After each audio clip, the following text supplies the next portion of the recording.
नमस्कार दोस्तों, प्यारे मित्रों। आज मैं आपसे ये बात करना चाहता हूँ कि निजीकरण के इस दौर में जहाँ पर इतनी बहसें हो रही हैं और निजीकरण को अच्छा बताया जा रहा है, तमाम बहस के बावजूद सरकारी नौकरी का मोह जाता क्यों नहीं है? क्या कारण है दोस्तों?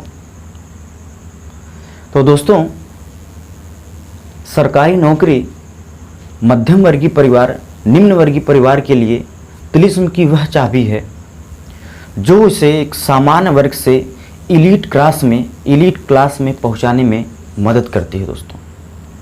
जिनके बाप बहुत बड़े बिजनेस व्यापारी, व्यवसायी या कारपोरेट से नहीं जुड़े हुए हैं, जो निम्न वर्गीय मध्यम वर्गीय परिवार के बच्चे हैं, वो इस सरकारी नौकरी के माध्यम से ही वो सम्मान, वो इज्जत और उस वर्ग में शामिल होने की ललक लिए 18 से 20 साल तक तैयारी करते हैं।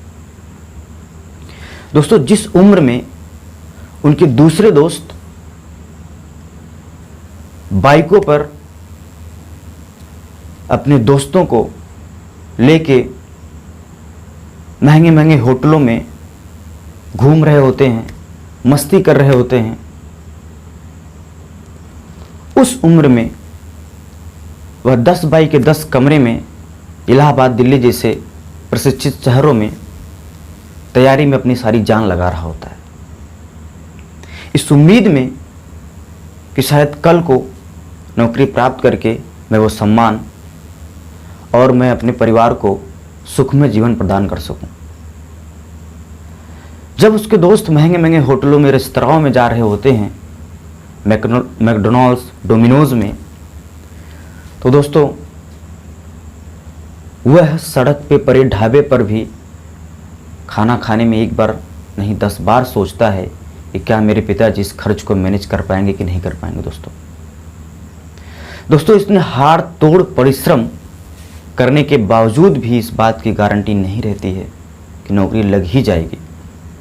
इसके बावजूद यह सोच के वह प्रतियोगी छात्र मेहनत करता रहता है कि इस परिश्रम का फल मुझे अवश्य मिलेगा और इस फल के बाद मैं अपने परिवार को, समाज के लिए मैं कुछ कर सकूंगा, मैं उस वर्ग में शामिल हो सकूंगा जिसके लिए मैंने इतनी हाड़ तोड़ परिश्रम किया है।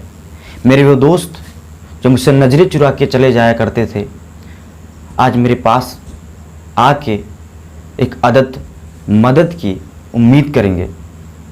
10 लोगों से कहेंगे कि मेरा दोस्त IAS बन गया, PCS बन गया, फलाना बन गया, ढिमकाना बन गया। एक सम्मान मुझे मिलेगा।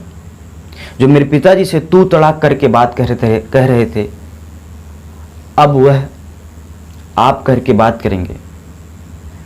इस सम्मान के लिए वह 18 से 20 साल की उम्र, दिन रात की मेहनत इस सरकारी नौकरी के लिए लगा देता है, ताकि जिसके घर में खाने के अनाज नहीं थे वह अब एयरपोर्ट पे महंगी चाय पी सके, महंगे रेस्तरां में जा सके।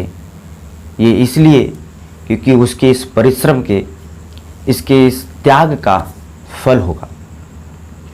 दोस्तों, अमीरों को आगे बढ़ने के 100 तरीके हैं।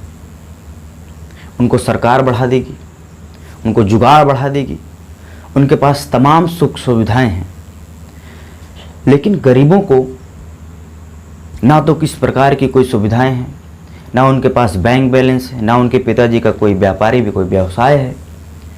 तो यही मान के चलते हैं कि मेरे पास केवल श्रम की शक्ति है, इस श्रम की शक्ति से मैं परिवार की आर्थिक स्थिति और समाज में अपने सम्मान को प्राप्त कर सकता हूं। तो दोस्तों, ये कहां तक गलत है? निजीकरण के तमाम बहस के बावजूद आप ये देख सकते हो कि अगर ये निजीकरण हुआ तो क्या किसी गरीब का बच्चा MBBS कॉलेज में एडमिशन ले पाएगा? यकीन नहीं आता है तो दोस्तों आप MBBS कॉलेजों के, प्राइवेट MBBS कॉलेज का फीस पता करके देखिए। मेरा मानना है दोस्तों, हो सकता है निजीकरण अच्छा हो, लेकिन क्या वो निम्न वर्ग, गरीबों, दबों कुचलों को वह सम्मान दे पाएगा? ये मेरा सवाल है आपसे। क्या वो सम्मान दे पाएगा दोस्तों? ये मेरा सवाल है आपसे। दोस्तों साथ आइए और इस भयावह स्थिति में जो कि निजीकरण हो रहा है इसका विरोध कीजिए और अपने सम्मान के लड़िए। इसलिए नहीं कि आप मध्यम वर्गीय परिवार हैं, इसलिए नहीं कि आप निम्न वर्गीय परिवार हैं, इसलिए कि समाज के आप हितैषी हैं और समाज में सारा समाज आप में है। जिस प्रकार से विवेकानंद जी ने कहा था कि एक चिंगारी में पूरी आग की शक्ति होती है, उसी तरीके से एक व्यक्ति में पूरा समाज है, पूरे समाज में वो व्यक्ति है। तो दोस्तों निजीकरण अच्छा हो सकता है, लेकिन वह गरीबों को, मध्यम वर्गीय परिवारों को वो सम्मान नहीं दिला सकता है दोस्तों। तो साथ आइए, इस वीडियो को शेयर करिए, लोगों तक पहुंचाइए और निजीकरण का विरोध करिए। धन्यवाद दोस्तों।